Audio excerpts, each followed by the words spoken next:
Well, Matt. Yeah, Eddie. How are you, mate?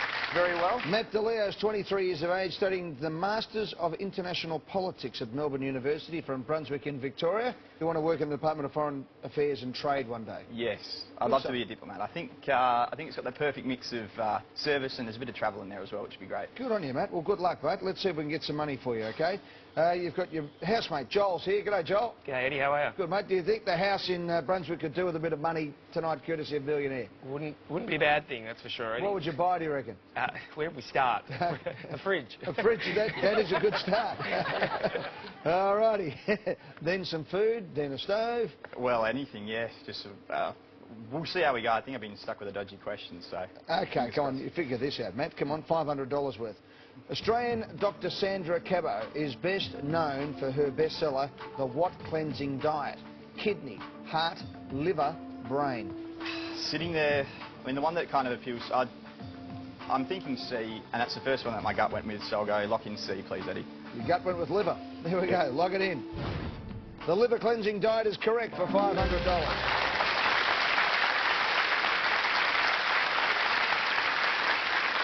That's easy enough. 2 million copies sold, believe it or not. They're 23 years of age. You probably don't have to clean your liver just yet. That's pretty dirty. I was going to say, given the fact given the chances that you're at Melbourne University, you might need one day. Right, we're going to take a break. $1,000 is the safe level. $1 million on the money tree still to go. 11 questions, in fact, 6 contestants. The decks are loaded right after this in the hot seat.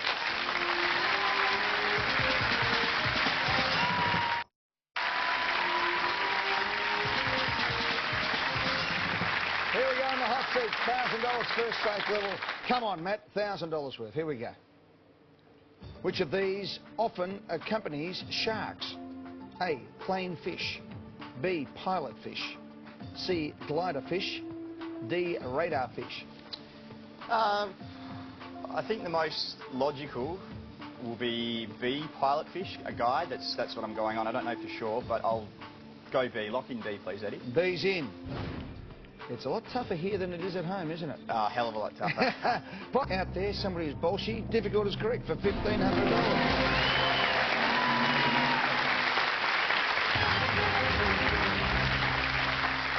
And derived from the Bolsheviks, $2,500. Kylie Minogue named her 2010 album after which Greek goddess? A, Athena. B, Gaia. C, Artemis. D, Aphrodite. Again, Kylie Minogue, she's a bit of a sex symbol. So leaning out of all of those, you'd think love. So go with probably D, Aphrodite. And I hope I get this right. I've got an uncle, actually, who's a big Kylie Minogue fan, so he knows it. He's probably shaking his head at me. But D, through that logic, I'll go with D, please. Lock in D, Aphrodite. The uncle, does he like show tunes as well, does he? He's a complex character. He is. Aphrodite's correct for $2,500.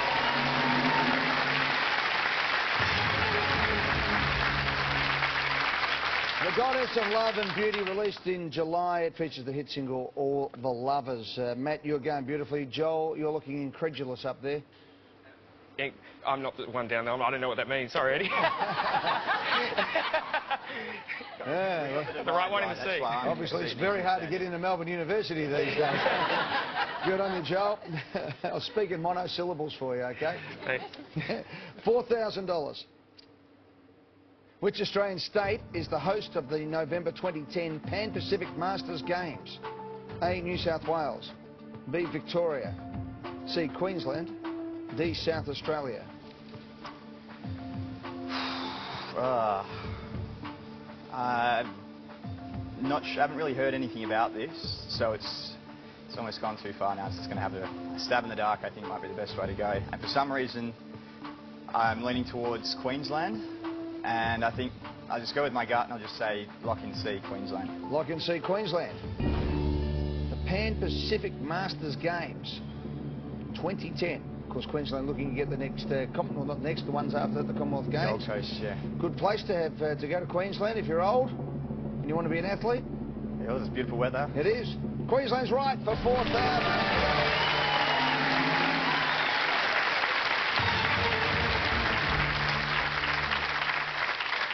Not that old. You only have to be 30 years of age to be in the Masters. Oh, there you go. In a couple of years, maybe I'll consider it. You can have a go, mate. All right, $6,000 next question. We're going to take a break, though, come back and play. The $1 million is in play. 6 contestants, big money on the table tonight in the hot seat.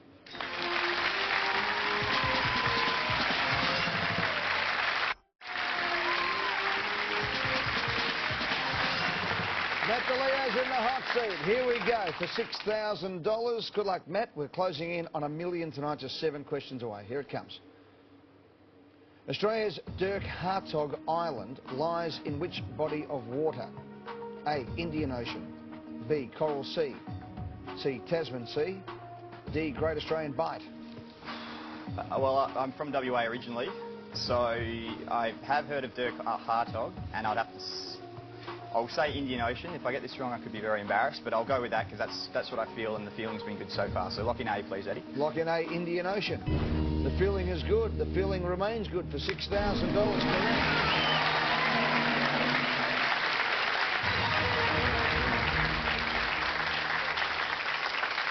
in Shark Bay, off the WA coastline, that's where one of Dirk Hartog's first landings was, apparently back in around 1616.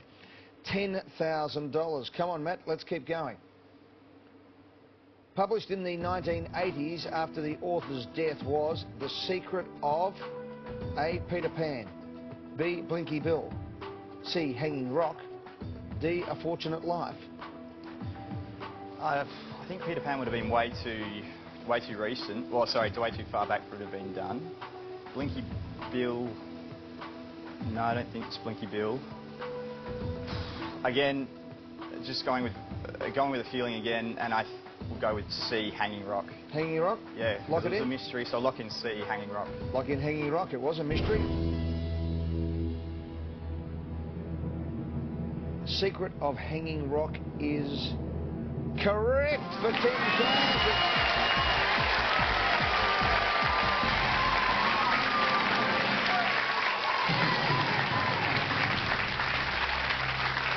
It included the previous unpublished last chapter of Picnic at Hanging Rock by Joan Lindsay and helps explain the mystery. It's not a true story as some thought at that stage. Now, Matt, you're flying. It's going well so far, Eddie. Hopefully we can keep it going. Mate, you only got 5 to go to $1 million. That would be something. Now, you could buy a fridge, you could buy a lot of things with $1 million. Well, I mean, we walk into the house at the moment, and being a student, I own absolutely nothing but a toaster. So I haven't been contributing to the other two, and I think maybe it's time that I pull my weight. That's why I'm here. They pushed me into it, so that's why I'm here. Well, you're the man, mate. You've had 7 in a row. Let's go another 5, and I'll give you a cheque for $1 million. We'll do it all after this in the Millionaire Hot Seat.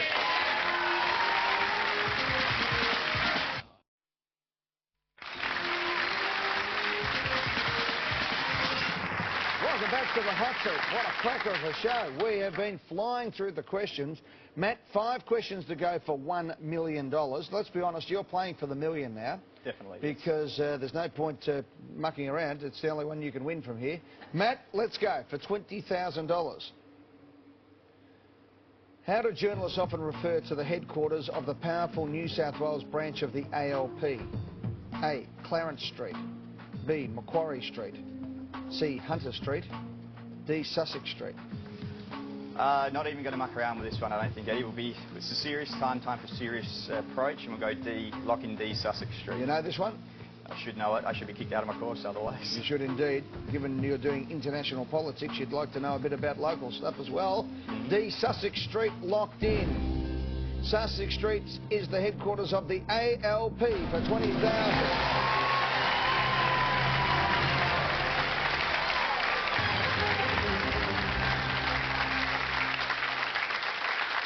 It's at level 9, 377 Sussex Street. Good line in knifeware there. It's fantastic. Apparently. Matt, $50,000 question. Here we go. Who was the first Australian to win at the Monaco Grand Prix or the Monaco Grand Prix? A, Alan Jones. B, Frank Gardner. C, Paul Hawkins. D, Jack Brabham. I'm not a huge motorsport fan, and the only names I recognise on there are Alan Jones and Jack Brabham. So I'll take out B and C. And my first thought was Jack Brabham, and first thoughts have been kind of working well. So there's no, I mean, this is all I've got to go on, so I'll just go with that again, and I'll lock in D, Jack Brabham. Lock in D, Jack Brabham. The first Australian to win the Monaco or the Monaco Grand Prix was Sir Jack Brabham.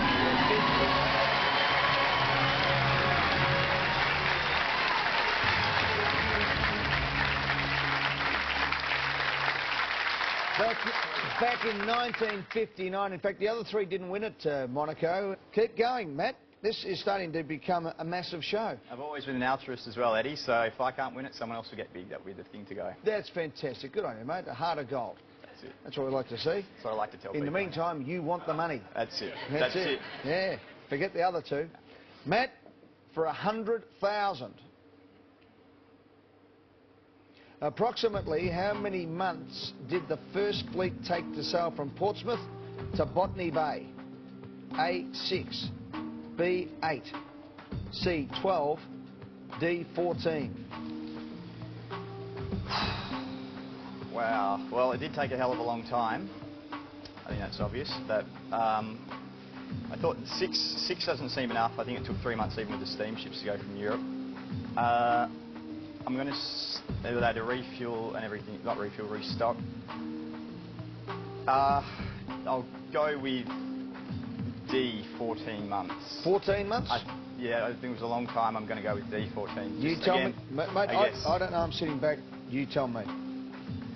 So the strategy's been working all night, and if I run out of steam, run out of steam, but I'm just going to say D, 14 months. Lock it in? Lock it in. Locked in, D, 14.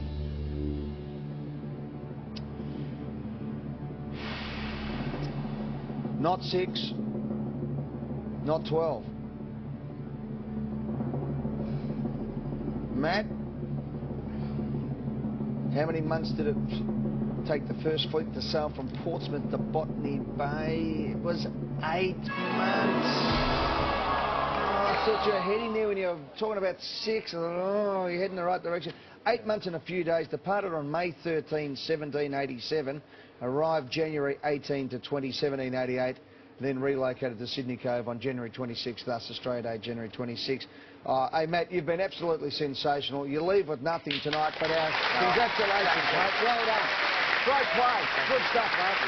What about that?